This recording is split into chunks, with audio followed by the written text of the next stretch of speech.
যে ঘরে একটি সূরা যত বেশি তেলাওয়াত হবে ওই ঘরে আল্লাহ তাআলা তত বেশি রিজিকের ব্যবস্থা করবেন। তাকে রিজিক নিয়ে কোনো টেনশন করতে হবে না। একটা কাঁচা মরিচের জন্য হলেও কারো কাছে যেতে হবে না। এটা বাইহাকি শরীফের 2498 নম্বর হাদিসের ভিতরে রয়েছে। শাহুল ঈমান ইল বাইহাকির ভিতরে রয়েছে 2498 নম্বর হাদিস।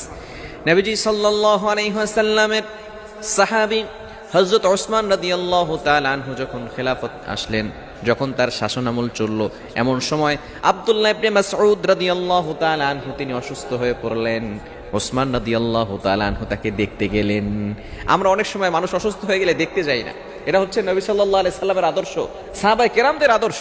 যখনই কোনো মানুষ অসুস্থ হয়ে যেতেন, আপনার সহপাঠী, আপনার প্রতিবেশী অসুস্থ হয়ে গেলে আপনি তাকে দেখতে যান, তার জন্য কিছু হাদিয়া নিয়ে যান। সে হয়তো অসহায় অবস্থা আছে, চিকিৎসা করাতে পারছে না, আপনি তার কাছে যাবেন। এটাই হচ্ছে সবচেয়ে উত্তম পদ্ধতি এবং এটা হচ্ছে সুন্নাহ পদ্ধতি।